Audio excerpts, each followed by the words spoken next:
Boa noite a todos. Bom estar aqui mais uma vez, né? Tá calor por aqui ou não? Só mais por aqui. Tem bastante calor. Calor, né? Que Jesus nos abençoe, ilumine as nossas mentes, né? Nos envolva nesta noite. A gente aprender um pouco mais, conversar sobre as coisas da vida, sobre as coisas da morte, né? Em especial através dessa doutrina espírita que muito nos elucida, né? Muito nos esclarece. E a morte sempre foi algo impactante aos nossos corações, né? Às nossas almas, né? A morte às vezes ela é um paradoxo, né? Ela leva uma criança, né? 2, 5, um bebê, e às vezes ela deixa um senhor de 90, 80 anos, vivendo ainda mais uns 10 anos por aí. Ao mesmo tempo, a morte, ela é, como diz Allan Kardec, pergunta 934, seu comentário, ela é ao mesmo tempo uma prova, uma expiação a todos nós. Porque ela adentra aos casebres miseráveis, às favelas, às choupanas, ao lado de quem não tem quase nada, né? Às vezes tem apenas a vida. Mas ela também adentra aos palácios, né? Às casas suntuosas, às famílias ricas. Não tem distinção de nada nem de ninguém. E o mais interessante é que a morte sempre esteve presente na vida de todos nós, né? Presente na vida de todos nós. Se é uma coisa que eu posso afirmar aqui, sem sombra de dúvidas, que vocês vão morrer. Alguém tem alguma dúvida? Não? Vão morrer. Vão morrer. Pode ser hoje. Pode ser amanhã cedo. Daqui a uns 30 anos, 10, mas nós vamos morrer. E como que uma coisa tão clara assim, né? Tão clara, tão certa, né? Tão certa. Como que a humanidade deixou que isso ficasse assim, debaixo do tapete, né? Ninguém quis levantar o tapete e falar, mas o que é essa morte? O que é a morte, né? O que é a morte? E a humanidade já há 5.000 anos sempre escondendo, a gente sempre deixando esse tema aí, né? Meio que escondido, meio que fugindo disso. A humanidade fugindo desse tema, né? Sem explicação. Porque a gente sempre pergunta o que é a morte. Ah, não sei. Cada religião tem a sua conceituação e ninguém explica, né? Ninguém explica. Somente Allan Kardec, né? Somente Allan Kardec veio nos mostrar isso claramente. Allan Kardec foi o homem que nós vamos completar agora em março 145 anos de desencarne de Allan Kardec, né? 31 de março de 1869, né? Aquela manhã do dia 31 de março, aquela manhã do dia 31 de março, desencarnava Allan Kardec, o homem que matou a morte. Kardec foi o homem que matou a morte, o homem que tirou esse peso aí dos nossos corações. Então eu fico me perguntando, por que a gente sempre tenta esconder isso? Eu acho que isso é da natureza humana, né? Da nossa natureza. O homem muitas vezes ele prefere acreditar na ilusão, na mentira, né? Do que acreditar na verdade, né? Do que entender as coisas de uma forma verdadeira, né? O ano que vem está aí para isso, ano de eleição, né? Eu acredito na mentirada que Nossa Senhora. Mas a verdade a gente nunca quer acreditar, né? É verdade isso. Meditando sobre esse tema, eu cheguei a essa conclusão. Eu trabalho na Polícia Civil, certo? E a gente percebe que agora está uma enxurrada de crimes em que se usa a mentira, né? Em que se transforma a mentira em verdade. E as pessoas caem nesse crime. Não sei se alguém aqui já recebeu aquela mensagem lá no telefone celular, né?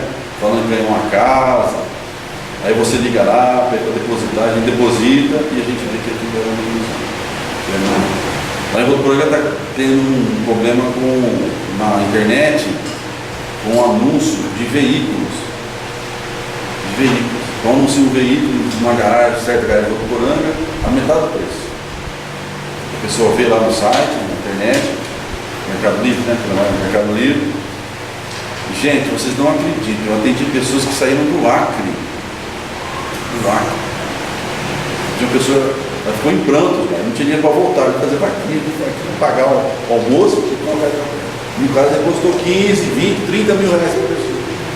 E aí a gente indagando a pessoa, mas eu liguei para ele conversar, tá, o telefone, DDD 011, não é Votuporanga, é 17. A pessoa começa. Então eu acho que isso, né? Aí já não entra no fato que Votuporanga, vocês conhecem Votuporanga? Votuporanga é a cidade mais cara do Brasil. Lá tudo é caro. Carro, aluguel, gasolina, tudo caro. Não tem como você comprar um carro mais barato lá. Tem. Então essa ilusão, parece que a gente gosta de, né? A gente, assim, né? A gente tem mais aceitação para essas coisas, às vezes que são mentirosas. Talvez pela própria matéria em si, né? Nós vivemos uma ilusão, uma mentira, né? Isso que não existe. Isso que não existe. O que Einstein disse? A matéria é energia condensada. Então a matéria não existe. Nós já vivemos num mundo de ilusão, né? Talvez essa ilusão que é o mundo material nos causa essa primazia de acreditar nas coisas que não são verdadeiras, né? Quem assistiu aqui? O filme da antigo Matrix. O Matrix fala muito isso, diz que até os seus diretores, né? Eles tinham essa visão espiritual das coisas, né? Não é aqui, não é diferente. É um filme muito interessante. Já é um filme antigo. Não é um filme novo. Mas é um filme muito interessante que aborda essa questão. Da gente acreditar na mentira do que na verdade. E a verdade está aí. A morte não existe.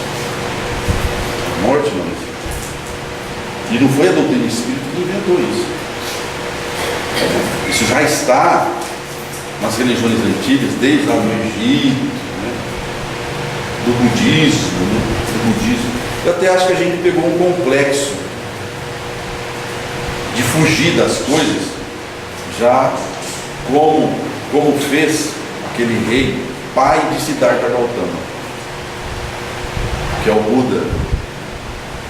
O pai de Siddhartha Gautama, quando o Buda nasceu, que era o príncipe das tribos Sakis da Índia, ele nasceu e os anciãos, né, declararam que aquele menino viria com uma missão de livrar o mundo do sofrimento. O que o pai fez? O pai fez aquilo que todos nós fazemos. Pegou o menino e criou ele numa redoma, né, dentro do castelo, sem que ele tivesse um contato com qualquer tipo de sofrimento. E assim ele cresceu, casou, tornou-se o pai, mas tudo aquilo que a gente tenta esconder, geralmente aparece, né? Assim é na vida, né? O que a gente tenta, protege, um dia escapa. Graças a Deus, é o motivo da verdade da doutrina espírita. Por mais que o mundo tentou esconder, tentou retorcer a reencarnação, chamando-a de ressurreição, chamando-a de outros nomes, ela venceu. E até que a certo ponto, já homem, o que Siddhartha fez? Quis ir além dos muros do castelo. E segundo o budismo, nessa excursão que ele fez, ele se deparou com três coisas, três sofrimentos, que ele nunca vira. Que era a doença, que o pai proibia qualquer um ficar doente, o doente ficava afastado. A velhice, e a última delas, ele encontra no enterro, a morte. Ele nunca havia pensado no fato morte. Porque as pessoas, quando morriam, eram dadas uma desculpa, ele viajou. Ele voltaram num lugar distante. E a visão dessas três formas de sofrimento causou no jovem príncipe uma meditação profunda ao ponto dele sair do castelo, abandonar, se entregar-se na vida monástica, né? E depois ele vai se transformar em Buda. Mas nós, a humanidade, agimos como o pai dele, né? Tentamos esconder, não mostrar a morte, não mostrar o sofrimento como ele deve ser mostrado. E aí vem a doutrina espírita, através da visão clara, né? Dizendo-nos que a morte não existe, né? A morte não existe. A morte é simplesmente uma passagem. Mas como nós somos criados aí há 5.000 anos de uma maneira diferente, vocês percebem? Nós criamos como que se a morte fosse algo ruim, né? A morte é ruim, a morte faz mal, a morte é destruição, a morte não é a modificação, a morte é destruição. Então nós somos criados já desde a infância com essa concepção. E agora, adultos, ou como nós enfrentamos a morte, é difícil ver de outro aspecto, né? Já faz parte da nossa criação. E é isso que a doutrina espírita vem para tentar mudar a nossa concepção, a nossa visão das coisas. Mostrando a morte como, de Joana de antes, morrer é sair das trevas para adentrar na claridade. Eu sei que a gente dizendo essas coisas assim, parece que é fácil, né? Difícil de passar pelo problema. Mas nós temos que mudar a nossa conceituação. Lá na introdução do Livro dos Espíritos, aliás, a gente já tem preguiça de ler a introdução do livro, né? Mas a introdução do Livro dos Espíritos é uma maravilha, né? Principalmente lá no seu item 5, vou falar melhor. Quando Allan Kardec faz um resumo da doutrina espírita. E ele tem umas frases lá que eu acho magníficas. Magnífico. Resumo, às vezes até umas frases como essa aqui, é até um pouco discutível, né? É difícil de aceitar isso. Mas olha o que ele fala aqui. Ele fala o seguinte: o mundo espiritual é um mundo normal, primitivo, eterno, pré-existente, e que sobrevive a tudo. Ele fala que o mundo espiritual é pré-existente, ou seja, sempre existiu o mundo espiritual. O mundo espiritual sempre existiu. O mundo corporal, que é o nosso, nós vivemos aqui, achamos que a vida é só isso, né? Essa maravilha, que a vida é uma beleza, é isso tudo. O mundo corporal é secundário. Ele poderia deixar de existir, ou jamais ter existido, sem alterar a essência do mundo espiritual. Isso é grave. O mundo corporal é apenas secundário. Ele poderia deixar de existir, ou jamais ter existido, sem alterar a essência do mundo espiritual. O que significa isso? Que nós somos seres espirituais. Nós não se iludam por isso que estão vendo aqui, essa matéria. Nós somos seres espirituais, nós não somos seres materiais. Mas nós damos valor na questão material. Então veja o que a doutrina espírita nos mostrar. Nós somos almas espirituais, não seres materiais. Às vezes, tipo uma amiga nossa que ia perder o pai, ela já tem um conhecimento espírita, certo? Conhecimento espírita. E passou por mais da perda do pai. Né? E aos prantos, Deus que chocou, mano, aos prantos. E o pai dela tinha 92 anos. 92 anos. Né? Então veja, 92 anos, uma benção, né? Não precisa chorar tanto assim, já viveu, passou. Então o que nos leva a isso, né? Às vezes a gente fica respeitando a dor é imensa, né? A dor da perda. Mas respeitando a dor, a gente começa a imaginar a questão também, isso não seria mais um egoísmo nosso, né? Com orgulho, a gente dá tanto valor numa situação, tem que pensar. Allan Kardec comenta, ele dá uns exemplos magníficos, né? Ele vai comentar na 935, é o seguinte, ele dá um exemplo, ele fala assim: suponhamos que nós estivéssemos numa prisão com companheiros de cela, né? Não é só porque é preso, não tem amizade, né? Tem companheiros de cela. E eis que um dos companheiros recebe lá o alvará de soltura, liberdade. Esse companheiro vai sair da cadeia. E esse companheiro sai da cadeia. O amigo que vai ficar, ele vai ficar em desespero, em pranto, vai praguejar o outro. Eu não sei de sempre. De repente até pragueja, né? Mas podia ser eu, né? Mas ele vai fazer isso? Não. Felicidade dele que se libertou, né? Que vai ganhar aí a rua. Da mesma maneira é a morte. Da mesma maneira é a morte. Allan Kardec dá outro exemplo, simples e magnífico. Suponhamos que nós temos um amigo com problema de saúde, mora lá em São Paulo, moramos em São Paulo, né? Aquela poluição, e ele não pode mais viver ali. A poluição, a questão cardíaca, né? Respiratória, está doente, e é aconselhável para que ele mude da cidade, que ele vá morar em São José dos Campos, né? Em outro, só não vai morar aqui, porque aqui vai morrer de calor, né? Mas vai morar numa paisagem mais amena.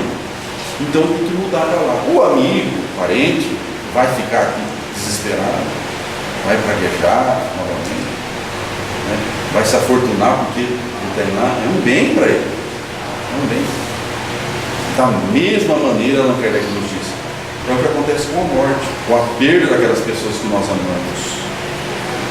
É uma mudança para melhor. A pessoa vai viver no mundo espiritual, que é muito melhor que esse mundo material, cheio de dificuldades que nós enfrentamos aí, né? Cheio da problemática, cheio das comparações. É o nosso mundo, o mundo espiritual. Nós viemos de lá, né? Nós só estamos aqui. Nós estamos numa viagem. Os Espíritos dizem que a vida humana aqui, os seus mudou aí, né? Vamos pôr com uns 90 anos de existência aí, é um segundo. É um segundo.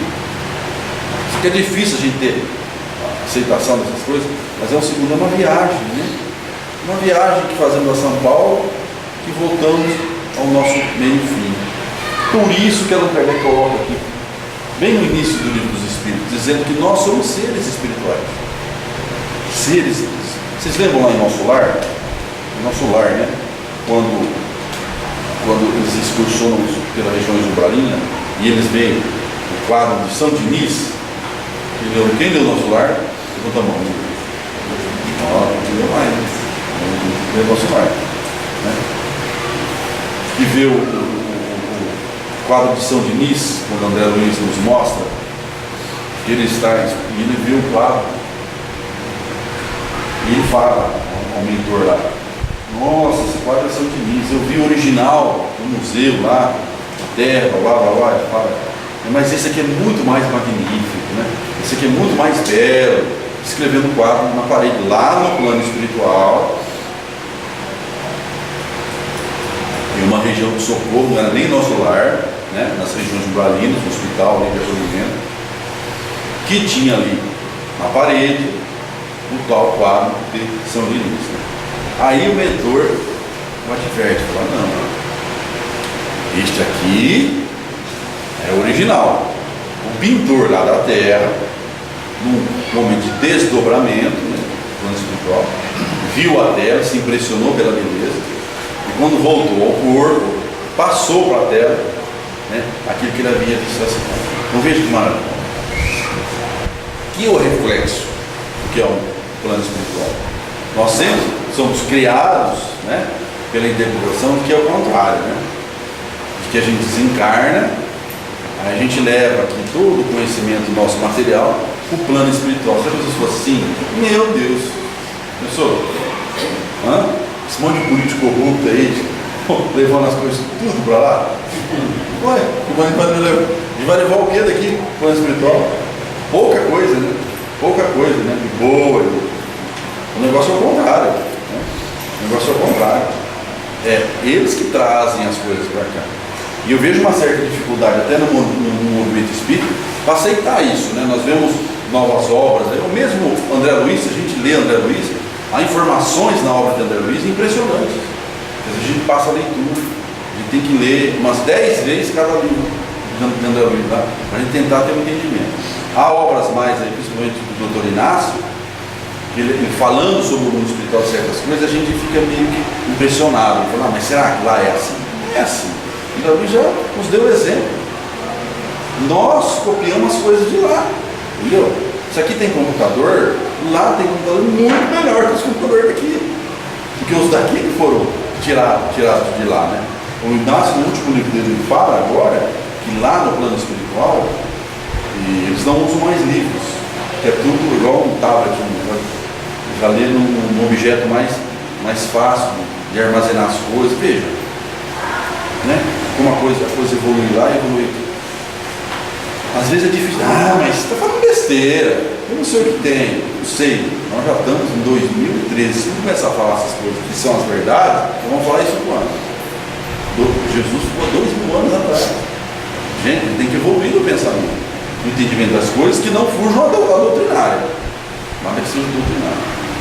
Então, é difícil essa aceitação de que nós somos de lá e de que o plano espiritual é bom. Portanto, aquele ente que nós perdemos, aquele ente que se foi, já vai estar no mundo melhor. No mundo melhor. Olha eu falando de político. Como a gente conversa, lá não tem político. Né? Só aí já é uma pessoa sem política, sem inflação, sem sofrimento, com acolhimento. Não é melhor? Viver numa comunidade. Lá não há as pessoas pensando mal de você, querendo te destruir. Por que não há? Porque lá eles leem pensamento. Então não tem como.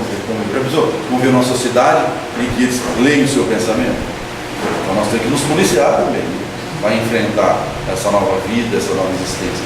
E acima de ter a certeza nós precisamos ter. A certeza de que a vida ela vai continuar normalmente. Ela vai continuar normalmente. Allan Kardec vai perguntar lá em 1854, antes de lançar o Livro dos Espíritos, bem no começo, quando as mesas giravam e as primeiras questões vinham à mente de Allan Kardec, ele indaga daquelas mesas: quem são vocês? E aquelas mesas que os Espíritos faziam girar, que eram na realidade dos Espíritos, respondem a ele: simples. Somos as almas dos homens que viveram na terra. Somos as almas dos homens que viveram na terra. É a resposta mais simples dada a Allan Kardec, mas para mim é a de maior profundidade. Porque ela é simples, mas ela é cheia de conteúdo. Somos as almas dos homens que viveram na terra. Ou seja, nós continuamos vivendo. E nós vivemos como nós mesmos. Ninguém vai virar santo, criar asa, né? E também ninguém vai criar rabinho, 2 chifrinhos e ir lá para o inferno. Nós vamos continuar vivendo, fazendo o nosso paraíso ou o nosso inferno. Há outras conceituações religiosas com seus entendimentos, nós respeitamos, mas nós não admitimos isso, porque o Espiritismo prega a verdade. A verdade ela é simples, não é ilusória, né? Às vezes muitas vezes a gente até fica até muito entristecido com os parentes, com outras conceituações. Eu me lembro que eu sempre, quando os parentes evangélicos e havia o desencarne, né? Às vezes a gente ia cumprimentar, eu sempre falava, se bem que ele ia cumprimentar a gente meio assim, para saber que era espírita, né? Então já ficava meio assim. A gente costuma de falar, nós vamos estar orando, estar afundando. Eu lembro que você falava, você ficava meio assim, você não gostava. Aí depois eu fui entender isso, né? Porque na religião evangélica eles pregam, ele morreu, e aí podemos dizer assim que acabou, a pessoa não vai para lugar nenhum, some, e ela só vai ressurgir no dia do juízo lá, né? No dia do juízo vai ressurgir das cinzas, né? E vão voltar todos vivos na terra, desde a época, não sei de que. Então nesse período da morte, não tem contato, não tem nada. Veja que sofrimento isso, né? Não é um sofrimento? Você acreditar dessa maneira que o seu ente querido, que a pessoa amada, que o filho, que a mãe, que o pai sumiu, e só depois da ressurreição que vai surgir lá, é muito sofrimento isso, eu entendo. Sem falar nos espíritos que ficam lá com essa conceituação parada. André já descreveu isso, né? Esperando o dia do juízo lá, estático, sem esse conhecimento. Não é isso, a vida continua. Então eu vejo que é muito sofrimento, né? A gente acreditar nessas coisas. Ou numa pena severa, né? Como a religião católica, as religiões aí, né? Você vai para o inferno, acabou. Entendeu? Ou viver que vai para um paraíso de ilusão, chegar lá não é nada disso. Então é muito sofrimento que as outras conceituações trazem aos nossos corações. O Espiritismo é mais claro, mais franco. Nós vamos continuar vivendo, gente. Mas como? A ciência está mostrando aí, né? As várias matérias, né? As partículas de Higgs, as matérias, as vibrações da matéria que existe, tá? A ciência já provou a existência do... Sabe que a ciência já provou a existência do espírito? Cientistas do passado já provaram, Aksakoff, J.K. Frederick Zoller e tantos outros cientistas que provaram o peso do espírito, da entidade desencarnante, o peso do espírito mesmo, pesado, entendeu? Pesado. Isso tudo já foi provado. Tem muito tempo a gente tem que entender, tem que aceitar a verdade. Eles não querem aceitar a verdade. E a verdade está aí, sempre esteve aí. A verdade esteve com Jesus. Jesus, no dia de sua morte, nos deu o maior dos ensinamentos. Vocês lembram quando Jesus está crucificado? No meio de dois ladrões. Dentre eles, há um ladrão que é o bom ladrão, né? Que a história nos mostra hoje como sendo com o nome de Dimas, o bom ladrão. E o outro ladrão começa a praguejar Jesus, né? Dizendo: mas você não é o Cristo? Pô, você é o rei, você é o Cristo, por que não nos salva a todos agora? E Dimas, o bom ladrão, repreende o outro: ó, cala-te, fica quieto aí, porque este homem nada cometeu. Nós que estamos aqui crucificados ainda, nós cometemos as coisas, né? Mélia Rodrigues fala sobre Dimas, Divaldo Franco fala sobre Dimas, sobre a mãe de Dimas. É uma palestra na internet, quem quiser digita na internet lá, a mãe de Dimas, que é o bom ladrão. E ele descreve a história de Dimas, que era uma pessoa boa, mas deixou o lar maternal e foi tentar vencer na vida, não conseguiu, e ele virou assaltante de carruagens no deserto, com as carruagens mercantes. Ele assaltava as carruagens, né? Dizia para a mãe que estava vivendo bem, venceu na vida, ela mandava um dinheiro para ela, mas ele, na realidade, ele era assaltante. Mas era uma pessoa assim, muito boa. Tanto é que ele repreende, dizendo como se calar, né? Não falar de Jesus, porque Jesus não tinha cometido nada, ele sim. E aí ele diz para Jesus: Senhor, será que o Senhor pode me levar para o paraíso, né? Me conduzir a Deus? O que Jesus fala?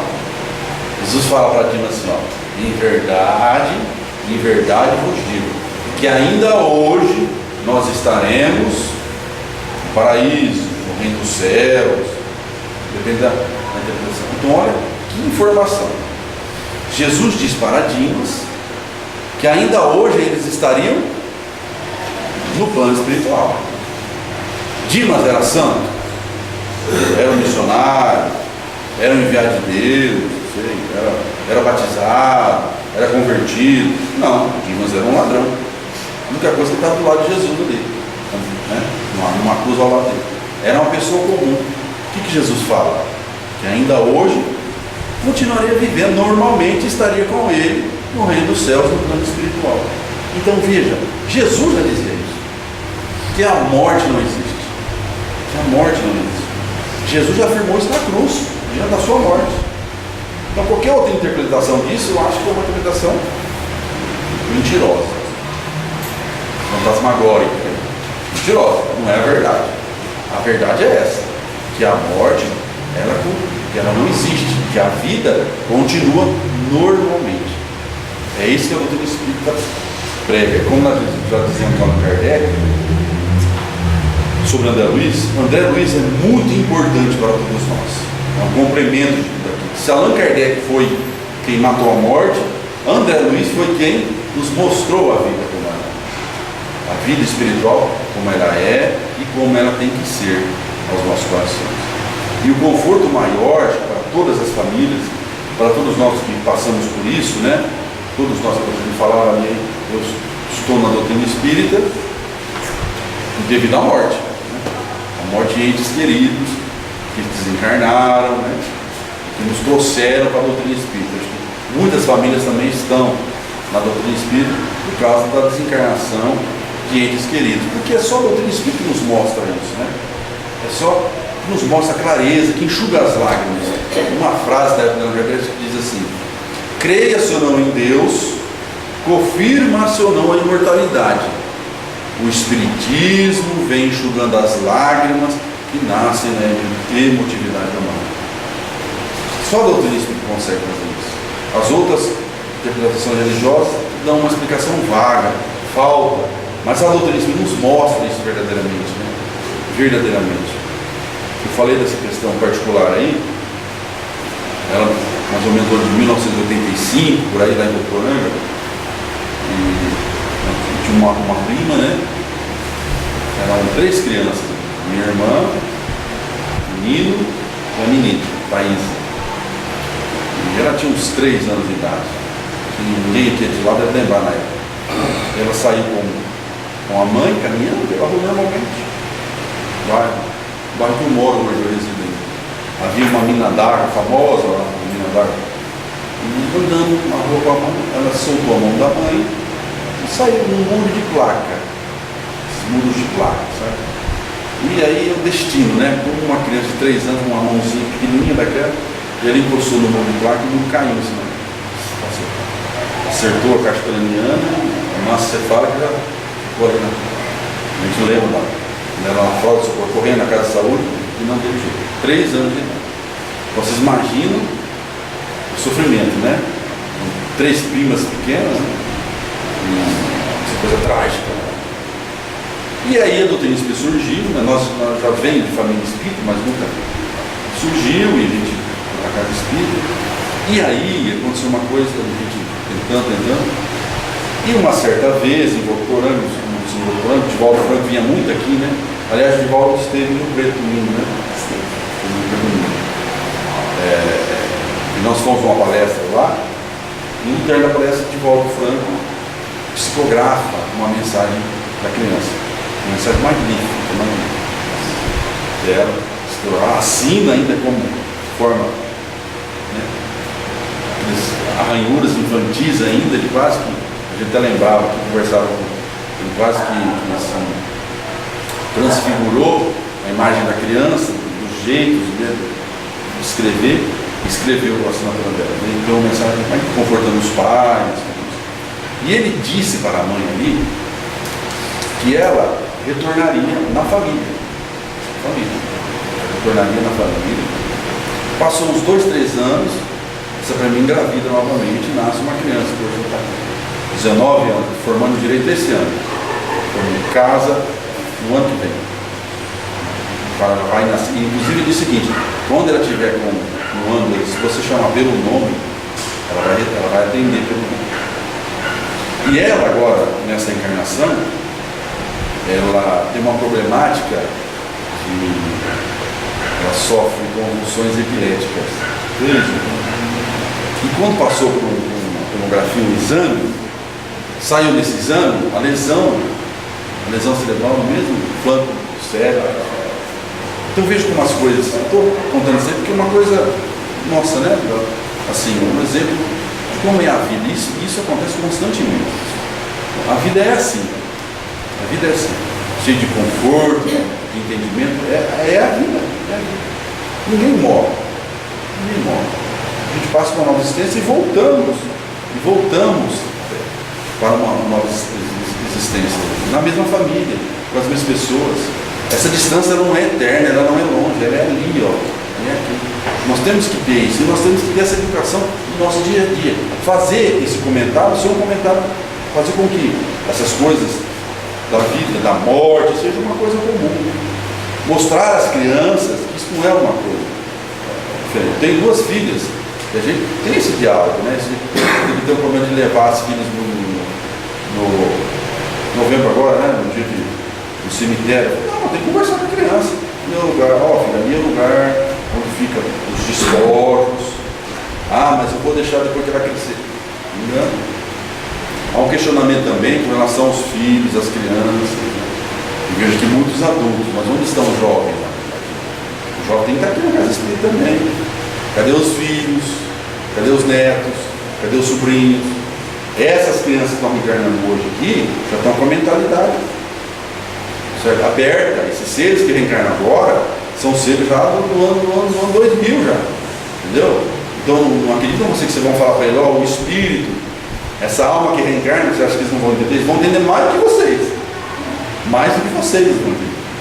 Então a gente tem que começar a ter essa educação em casa, Lembra que o primeiro falou, mas eu vou deixar depois que crescer. Aí ela decide, porque ela vai ser, olha, gozada, né?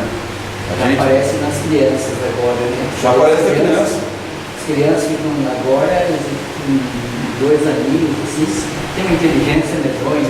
Não, já tem uma aceitação com relação às coisas espirituais. Espirituais. Eu não sei se é os próprios desenhos também, viu? Vocês observam, eu vejo os desenhos. Né?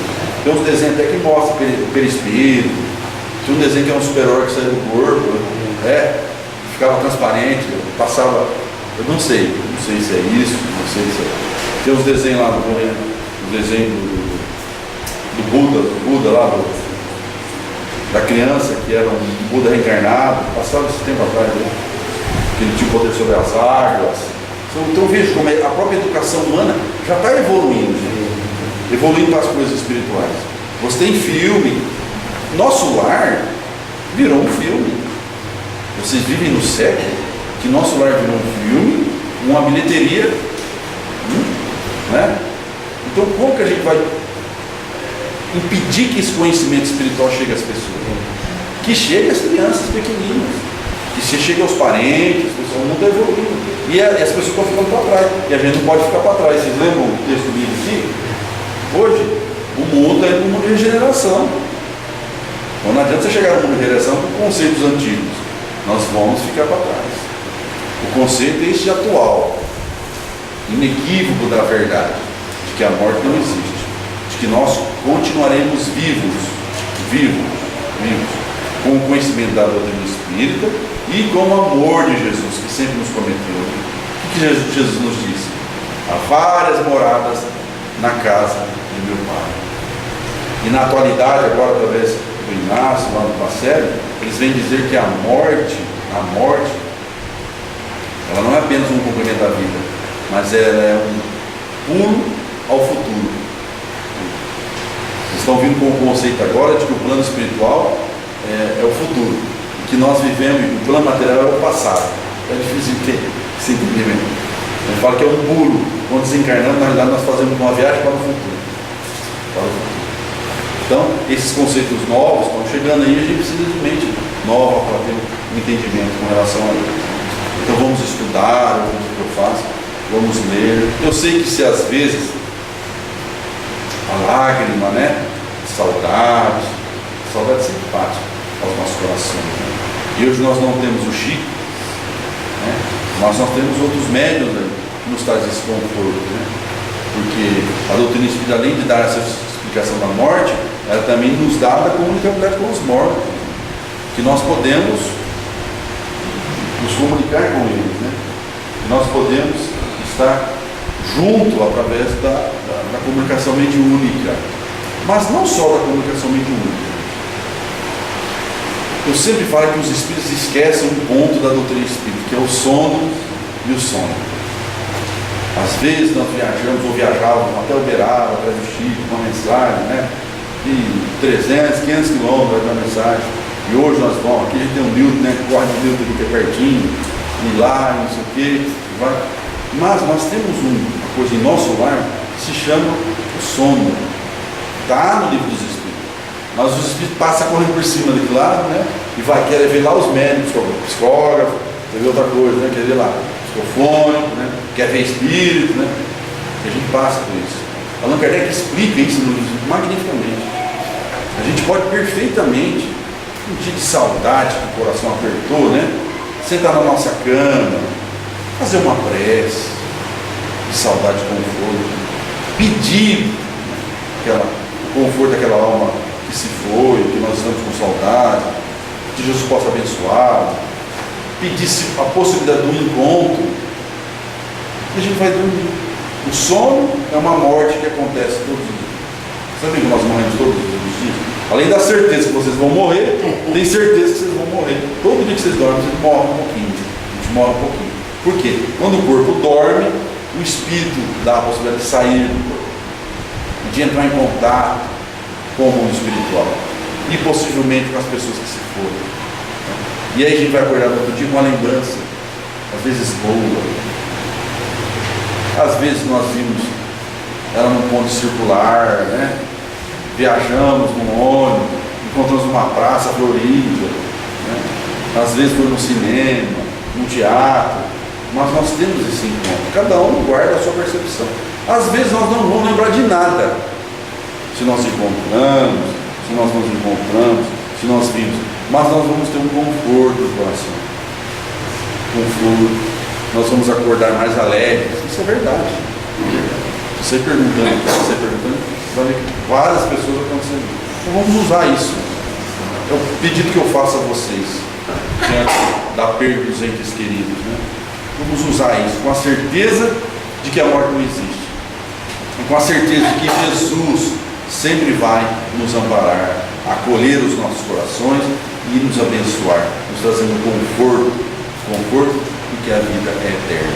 Que Jesus nos abençoe, que Ele ilumine as nossas mentes, nos conduza aos nossos lares nesta noite. Que assim seja.